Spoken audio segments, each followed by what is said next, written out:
आज हम लोग बात करेंगे मध्ययुगीन भक्ति काव्यधारा के कृष्णास्तरी काव्यधारा के प्रमुख कवि महाकवि सूर के बारे में।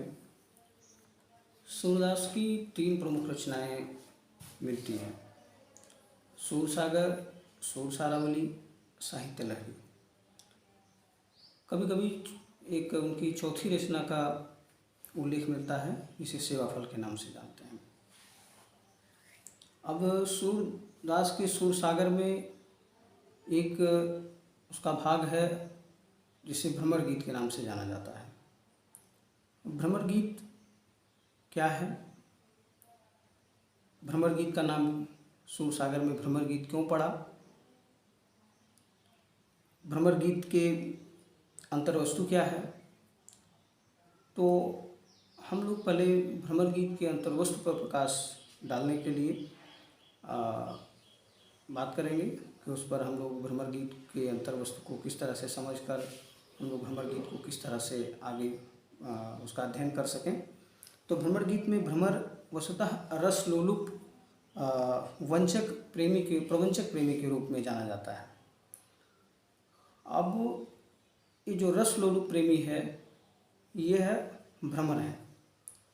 भ्रमर जब उद्धव जी उपदेश देने जाते हैं गोपियों को, अक्रूर जी उनको लेकर जाते हैं कृष्ण को ब्रज से, और उद्धव जो उपदेश देने जाते हैं गोपियों के बीच में, तो चूँकि उद्धव भी काले हैं, कृष्ण भी काले हैं, और जो अक्रूर जी हैं वह भी काले हैं। तो उसी समय एक भंवरा उड़ते हुए उद्धव के पास पहुंचता है, और गोपियां उद्धव को देखकर उस भंवरे को ब्याज के माध्यम से, जैसे होता है व्यंग्य किया जा रहा है भंवरे पर, लेकिन लग रहा है वो सीधे सीधे उद्धव को। तो इन सभी काले तेहि अवसर मधुकर तह आयो। तेहि अवसर अर्थात किस अवसर पर? जब गोपियों को उपदेश दिया जा रहा है उस अवसर पर। तेहि अवसर मधुकर तह आयो, वह भंवरा आता है, और उसी भंवरे को ब्याज के माध्यम से गोपियाँ तमाम भले बुरे फटकार लगाती हैं, जिसे सूरसागर में भ्रमर गीत सार के नाम से जाना जाता है। जो पद गोपियाँ उस भंवरे को कहती हैं, वही पद जो है भ्रमर गीत सार के अंतर्गत रखा गया है। उसे हम लोक साहित्य में भ्रमर गीत के नाम से जानते हैं। हम अब सूरसागर में पुष्टि मार्ग की बात जब करते हैं, तो वहाँ पर एक जीव आता है जिसे पुष्टि जीव कहते हैं। पुष्टि जीव क्या है? आचार्य वल्लभ ने दर्शन के क्षेत्र में शुद्धाद्वैतवाद और भक्ति के क्षेत्र में पुष्टि मार्ग का प्रवर्तन किया। शुद्धाद्वैतवाद और पुष्टि मार्ग दो चीज़ें आती हैं। अभी शुद्धाद्वैतवाद का प्रवर्तन किया, दूसरे पुष्टि मार्ग का प्रवर्तन किया, और उस पुष्टि मार्ग के प्रवर्तन में भागवत प्राप्ति के लिए अभीष्ट साधनों, मतलब अभीष्ट जो हम चाहते हैं, जो साधन हम प्राप्त करना चाहते हैं, जो हमारा इच्छित होता है, जिसके प्रति हमारी सबसे ज़्यादा इच्छा होती है, वह अभीष्ट होता है। तो अभीष्ट साधनों में, जैसे भगवत प्राप्ति के लिए अभीष्ट साधनों का अभाव अपने में स्वीकार करता है। जीव जो है वो अपने में स्वीकार करता है कि हमारे पास अभीष्ट साधन नहीं है। इनको स्वीकार करते हुए वह ईश्वर के अनुग्रह की कामना करता है, अर्थात जब ईश्वर की अनुग्रह प्राप्त हो जाती है तो वह अपने अभीष्ट को प्राप्त करने में समर्थ हो जाता है। इसमें तीन प्रकार के जीवों की बात की गई है। पहला जीव है प्रवाह जीव, माने जो कर्म आधारित है, अर्थात तनुजा या वित्तजा पुष्टि का सहारा लेकर कर्म में प्रवृत्त होता है। तनुजा और वित्तजा, इन दोनों का सहारा लेकर जो कर्म में प्रवृत्त होता है, वह कौन सा जीव है? वह प्रवाह जीव है। प्रवाह जीव।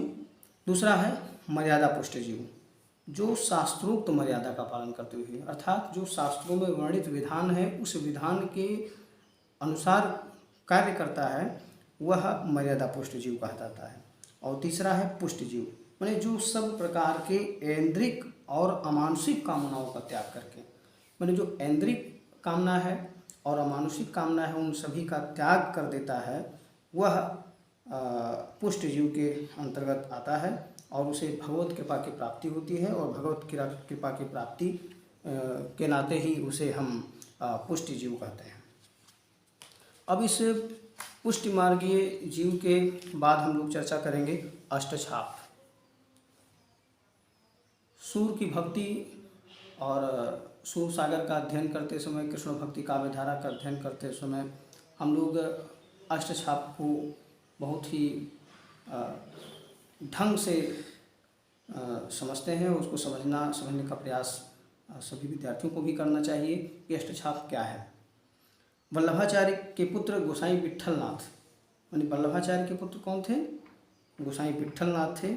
इन्होंने नित्य और नैमित्तिक सेवाओं के लिए राग, भोग और श्रृंगार की व्यवस्था करने के लिए इन्होंने अष्टछाप की स्थापना 1565 ईस्वी में की, जिसमें से वल्लभाचार्य के 4 शिष्यों को लेकर वल्लभाचार्य के 4 शिष्य सूरदास, परमानंद दास, कुंभन दास और कृष्णदास, और 4 अपने शिष्य गोविंद स्वामी, नंददास, छीत स्वामी, चतुर्भुजदास, इन 8 कवियों को मिलाकर उन्होंने अष्टछाप की स्थापना की और भगवान कृष्ण की नित्य और नैमित्तिक सेवा के लिए अपने आशीर्वाद की छाप लगाई, जिसे हम लोग साहित्य में अष्टछाप के नाम से जानते हैं। इसमें अष्टछाप के कवियों को याद करने के लिए, स्मरण करने के लिए एक सूत्र है सुपाकुक्री, अर्थात सूरदास, परमानंद दास, कुंभन दास, कृष्णदास, गोविंद स्वामी, नंददास, छीत स्वामी, चतुर्भुजदास। इस तरह से इस ट्रिक से हम सूरदास के इस अष्टछापी कवियों को अच्छी तरीके से याद कर सकते हैं। वल्लभाचार्य ने आगे चलकर सूरदास को पुष्टि मार्ग का जहाज भी कहा है। अगर हम सूरदास की भक्ति भावना की बात करें तो भक्ति शब्द भज धातु में क्विन प्रत्यय लगाकर बना है, जिसका अर्थ होता है ईश्वर के प्रति सेवा भाव। किसके प्रति सेवा भाव? ईश्वर के प्रति सेवा भाव। शांडिल्य भक्ति सूत्र में कहा गया है सा परानुरक्त ईश्वरे भक्ति, अर्थात ईश्वर के प्रति परम अनुराग ही भक्ति है। अब यह भक्ति सूरदास ने महापुरुष वल्लभाचार्य के अनुसार भगवान में सुदृढ़ और सतत स्नेह ही भक्ति है। भागवत में भक्ति के 3 प्रकार कहे गए हैं, विशुद्ध भक्ति, नवधा भक्ति और प्रेमा भक्ति। कितने प्रकार की भक्ति हैं? 3 प्रकार की भक्ति। कौन कौन सी? विशुद्ध भक्ति, नवधा भक्ति और प्रेमा भक्ति। मैंने सूरदास की भक्ति, अब सूरदास की भक्ति कैसी थी कि सूरदास उच्च कोटि के भक्त थे। किस कोटि के? उच्च कोटि के भक्त थे। उनकी भक्ति अंतःकरण की प्रेरणा से अनुसूत थी, उनकी अनुभूति उच्च कोटि की थी। उनकी भक्ति सर्वजन सुलभ है। वे जीवन और जगत से जोड़कर भक्ति को सरलीकृत रूप प्रदान करते हैं। उन्होंने वल्लभाचार्य के विरुद्ध धर्मयुक्त ब्रह्म के सगुण और निर्गुण दोनों रूपों को मानकर आचार्य के मत की पुष्टि की और जोरदार ढंग से कहा, निर्गुण ब्रह्म रूप रेख गुण जात जुगत बिन निरालंब कृत चक्रित धावे। मैंने जो रूप रेख गुण जाति सबसे परे है, उसको मैं अपनी भक्ति का हेतु न मानकर उसको मैं अपनी भक्ति का हेतु मानता हूँ जो सगुण साकार है। सूर सागर में कहते भी हैं कि अभिगत गति कछु कहत न आवे, ज्यों गूंगे मीठे फलपूरस अंतर्गत ही भावे, परम स्वाद सब ही सो निरंतर अमित तोष उपजावे, मन वाणी को अगम अगोचर सो जाने जो पावे, रूप रेख गुण जात जुगत बिन निरालंब कृत चक्रित धावे, और सब विद अगम विचार हिताते सूर सगुण लीला पद गावे। भक्त सूरदास जी एक उच्च कोटि के भक्त थे। महाप्रभु वल्लभाचार्य से गौ घाट पर उनकी भेंट हुई थी और वे उसके पूर्व कृष्ण के भक्ति विषय पदों को बनाकर गाते थे। उनमें जो अधिकतर धन्य भाव के पद हुआ करते थे। स्थूल रूप से भक्ति 3 रूप में मिलती है। नामात्मक साधन, नामात्मक साधन में जैसे श्रवण है, श्रवण में इसमें भगवान के गुणों, उनकी लीलाओं आदि का श्रवण किया जाता है। यह प्राप्त कैसे होता है श्रवण? सत्संगत से। सत्संगत किम न करोति पुंसाम, मैंने सत्संगति जो है, अच्छे लोगों की संगति क्या करती है? अच्छे लोगों की संगति व्यक्ति को अच्छा बनाती है। जैसे मेरे जिय अह लिया लीला श्री भगवान, श्रवण करो निशिवासर, हित सो सूर तुम्हारी यान। संगति रहे साधु की अनुदिन, भव दुख दूर नसावत, और सूरदास संगति करते की, जे हरि सूरति करावत। अब दूसरी चीज़ है स्मरण की। स्मरण, इसके अंतर्गत भगवान के नाम को स्मरण करने का विधान है। सूरदास ने अनेक स्थलों पर इसकी महिमा गाई है। जैसे उदाहरण के रूप में हम लोग देखें, नाम न सुमिरो एक घड़ी, परम भाग सुकृत के फलते, सुंदर देह धरी, 100 बातन की एक बात, सूर सुमिर हरि हरि दिन रात। माने दिन और रात किसके स्मरण की बात सूर करते हैं? भगवान कृष्ण के स्मरण की बात करते हैं। फिर अगला हम लोग देखेंगे कीर्तन। इसके अंतर्गत आराध्य के नाम, गुण, लीला, उसका कीर्तन किया जाता है। सूरदास कीर्तन के महात्म का गान करते हुए कहते हैं सूरदास सूरसागर में, जो यह लीला सुने सुनावे, सो हरि भक्ति पाए सुख पावे, और जो सुख होत गोपाल ही गाए, सो नहीं होत जप तप व्रत संयम, कोटिक तीर्थ नहाए। मैंने करोड़ों तीर्थ नहा लो, उससे कोई फल मिलने वाला नहीं है। वो फल मिलेगा किससे मिलेगा? कृष्ण की लीला का गुणगान करने से मिलेगा। चरण सेवा, माने चरणों की सेवा। जो कृष्णाश्रयी शाखा के कवि हैं, वह कृष्ण के कमलोत्रूपी चरणों की सेवा करते हैं। जैसे भरोसो दृढ़ चरणन केरो, श्री वल्लभ बिरचंद नख चंद्र छटा बिन, सब जग माज अंधेरो, चरण कमल बंदो हरे राय, जाकी कृपा पंग गिर लंघई, अंधे को सब कुछ दर्शाए, बहिरो सुने गूंग पुनि बोले, रंक चले से छत्र धराए, सूरदास स्वामी करुणा में बार बार बंदो ते पाए। तो उस बार बार उस कमलोत्रूपी चरणों की सूरदास बारंबार वंदना करते हैं। अगर हम सूरदास का सूरसागर का अनुशीलन करें, सूरदास के सूरसागर का अनुशीलन करें, उसका अध्ययन करें, तो हमें भक्ति के कई रूप मिलते हैं। जैसे दास या विनय भक्ति, सख्य भक्ति, मधुरा भक्ति, वात्सल्य रूपा भक्ति और पुष्टि मार्गीय भक्ति। अब हम लोगों ने रूपात्मक साधन, अब रूपात्मक साधन की पाद सेवा, अर्चन और बंधन, ये 3 प्रकार की भक्तियाँ मिलती हैं। और तीसरा भावात्मक साधन, इसमें दास सख्य और आत्मनिवेदन, यह भक्ति मिलती है। अब दास या विनय भाव की भक्ति क्या है? भगवान को श्रद्धा प्रेम पूर्वक स्वामी तथा अपने को दास समझना दास भाव की भक्ति है। इसके अंतर्गत भक्त और भगवान में सेव्य सेवक का संबंध रहता है। जैसे प्रभु हूँ सब पतितन को टीको, माने मैं क्या हूँ? सब पतित, जितने पतित हैं, जितने नीच हैं, उन सब का मैं क्या हूँ? सिरमौर हूँ।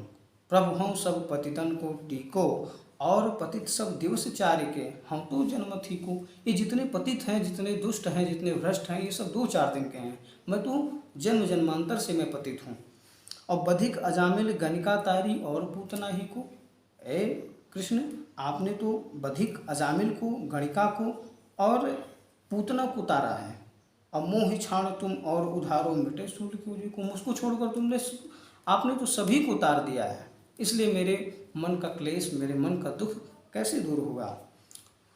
अब यहीं पर बात आती है, अगर हम सूर को कोई गुलाम कहता है तो उन्हें बहुत प्रसन्नता होती है। जैसे अभी हम व्यावहारिक जीवन में किसी को गुलाम कह दे तो लड़ाई कर दे तो उतारो हो जाएगा, लेकिन सूरदास अपनी कृष्ण भक्ति में कहते हैं, अगर आपको कोई गुलाम कहता है तो हमें प्रसन्नता होती है। यह क्या है? यह दैन्य भाव है, यह दीनता का भाव है, जहाँ निराशा, कुंठा या आत्महनन की कोई जगह नहीं रह जाती है। वहाँ पर क्या होता है? वहाँ पर दैन्य भाव होता है। और सबको कहत गुलाम श्याम को, सुनत रिसात हिये, और सूरदास को और बड़ो सुख, जूठन खाए जिए। ऐसे एक जगह और कहते हैं, मोसन कौन कुटिल खल कामी। इसी तरह से इनकी सख्य भक्ति है। जैसे सख्य भक्ति में कहते हैं कि खेलन में को काको गुसैया, माने पूरे मित्रों के साथ मित्र मंडली कृष्ण की होती है, और उस मित्र मंडली में जब खेलते हैं और उनके मित्र लोग आपस में लड़ने लगते हैं तो कहते हैं कि भले तुम बड़े घर के लड़के हो, लेकिन खेलने में कोई बड़ा छोटा नहीं होता है। जैसे खेलत मैं को काको गुसैया, हरि हारे जीते सुदामा, बरबस ही हित करत रसैया। तुम क्यों गुस्सा हो जाते हो बीच बीच में? और जाति पात हमते बढ़नाई, नाही बसत तुम्हारी ठैया। यानी जात पात में हम तुमसे छोटे हैं तो इसका छोटे नहीं हैं, हम तुम्हारे घर में थोड़ी ना बसते हैं। और अति अधिकार जनावती आते, जाते अधिक तुम्हारी गैया। तुम अपना अधिकार इसलिए जनाते हो कि तुम्हारे पास अधिक गायें हैं। रूठा ही करो तासों को, खेले रहे बैठ जहाँ तहाँ गवैया। और सूरदास प्रभु खेलो चाहत दांव दियो कर नंद रसैया। मैंने दांव देना पड़ेगा, तुम चाहे गुस्सा करो चाहे जो। भक्त महात्मा का ज्ञान जब विस्मरण कर देता है तो वह ताल ठोकर भगवान के सामने आ जाता है और कहता है, आज हूँ एक एक कर टरी हूँ, कह तुम ही कह हम ही माधो, अपन भरोसे लगी हूँ। मैंने मैं अपने भरोसे पर लूँगा, आज मैं एक एक की मैं देख लूँगा। और वहीं भी जब महात्म ज्ञान के स्मरण होते ही वो कातर दृष्टि से भगवान की ओर देखने लगता है तो सर्वत्र समर्पण की भावना बलवती हो उठती है। सूरदास कहते भी हैं कि करी गोपाल की सब होई, जो अपनों पुरुषार्थ मानत अति झूठो है सोई। मैंने जो कुछ करते हैं वो गोपाल ही करते हैं, इसमें जो अपना पुरुषार्थ मानता है वो झूठा है, वो झूठ बोलता है जो अपना पुरुषार्थ मानता है। अब एक भक्ति आती है माधुर्य भक्ति। माधुर्य कांता भाव की भक्ति श्रृंगारिक भाव का ही आध्यात्मिक रूप है। माने जो माधुर्य भाव है वह श्रृंगारिक भाव का आध्यात्मिक रूप है, जिसे हम अध्यात्म के अंतर्गत देखते हैं। माधुर्य रस की व्याप्ति इहलौकिक जीवन से पारलौकिक जीवन तक है। आचार्य हजय प्रसाद द्विवेदी ने सूर्य के इस माधुर्य भक्ति को बहुत ही बेहतरीन ढंग से उन्होंने लिखा है कि माता का प्रेम, पुत्र का प्रेम, गोपियों का प्रेम, प्रिय और प्रिया का प्रेम, पति और पत्नी का प्रेम, इन सब बातों से सुर सागर भरा पड़ा है। अब प्रेमा भक्ति भी दो प्रकार की है, संयोग और विप्लम्ब। संयोग और विप्लम्ब की चर्चा हम लोग यहाँ नहीं करते हैं। संयोग और विप्लम्ब सूरदास के सुर सागर की मुख्य विशेषता भी है। हम लोग आगे बढ़ते हैं वात्सल्य भक्ति।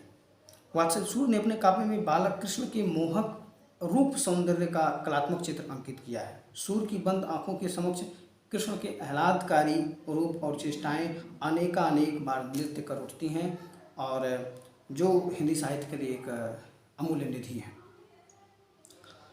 जैसे उदाहरण के रूप में अगर हम देखें सूर्य के इस वात्सल्य भक्ति को, तो देखेंगे कि सिखवत चलत यशोदा मैया, माने छोटे से कृष्ण बहुत छोटे से हैं और यशोदा माँ उनको सिखा रही हैं चलना।